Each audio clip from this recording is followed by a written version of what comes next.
রোদ বৃষ্টি যাই থাকুক, গরম খুব বেশি পড়েছে এখন। ঘর থেকে বেরোলেই ঘেমে নিয়ে একাকার হতে হচ্ছে। এই গরমে স্বস্তির কি তাহলে কোনো উপায় নেই? জানতে দেখুন আজকের ভিডিও। তীব্র গরমেও কাজকর্ম পড়াশোনার জন্য বাড়ির বাইরে বেরোনোই লাগে। বেড়াতেই বের হওয়া হোক বা কাজে, কিছু টিপস অনুসরণ করলে কিন্তু বেশ ফুরফুরে আর সতেজ থাকা যায় এমন গরমে। চলুন জেনে নিই তাপ প্রবাহের সময়ও সতেজ থাকার 6টি সহজ টিপস।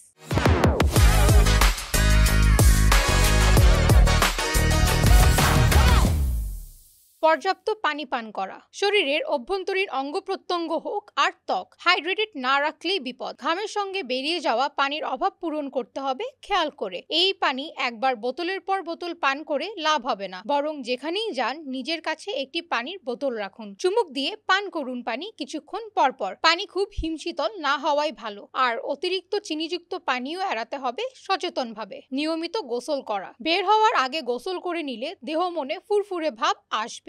তবে এক্ষেত্রে চুল ভালোভাবে শুকিয়ে নিতে হবে। শরীরের তাপীয় অবস্থার ভারসাম্য থাকে। প্রয়োজন হলে ফিরে আরেকবার গোসল করে নেওয়া যায়। গোসলের সময় মেন্থল যুক্ত ও অ্যান্টিব্যাকটেরিয়াল সাবান শ্যাম্পু ব্যবহার করলে তরতাজা অনুভূতি মিলবে। খাদ্য তালিকায় প্রচুর ফল ও সবজি রাখা। ভ্যাপসা গরমে ভারী তেলতেলে খাবার বা ফাস্ট ফুড অস্বস্তি বাড়ায়, হাঁসফাঁস লাগে। এ সময় তাজা ফল, সালাদ, সবজির নানা পদ খেলে শরীর ঠান্ডা থাকে। টক দইও এক্ষেত্রে কার্যকর। ফল ও সবজির আঁশ হজম ভালো করে, কোষ্ঠ পরিষ্কার রাখে আর সেই সঙ্গে ত্বক ও চুল ভালো রাখে। তাই সব মিলে এমন গরমে সতেজ থাকতে এসবই রাখতে হবে দিনের খাদ্য তালিকায়। ত্বকে ঠান্ডা পানির মিস্ট ও বরফের ব্যবহার। আইস ফেসিয়াল বা সকালে চেহারায় বরফ পানির ট্রিটমেন্ট এখন অত্যন্ত ট্রেন্ডি এক রূপচর্চার প্রক্রিয়া। এতে ত্বকের লোমকূপের স্ফীতি কমে যায়, ফলে সিবাম ও ঘাম তেলের আধিক্য হয় না। আবার সারাদিনে মাঝে মধ্যে ঠান্ডা পানির মিস্ট স্প্রে করলে তরতাজা অনুভূতি দেয়। রিফ্রেশিং ভেজা ওয়াইপও ব্যবহার করা যায়। অতিরিক্ত মেকআপ ব্যবহার না করা।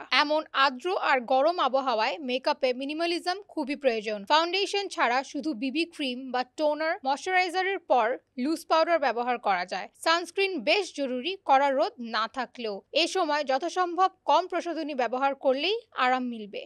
উপযুক্ত পোশাক নির্বাচন করা। এমন ভ্যাপসা গরমে ফেব্রিক ও পোশাকের রং ঠিক থাকলে অনেকটাই আরামে থাকা সম্ভব। ঘামে হোক বা বৃষ্টিতে দ্রুত শুকায় এমন ফেব্রিক নির্বাচন করা উচিত। প্রাকৃতিক তন্তু আর প্রাকৃতিক রঙের পোশাক পরলে ফুরফুরে থাকতে সাহায্য করবে তা নিঃসন্দেহ।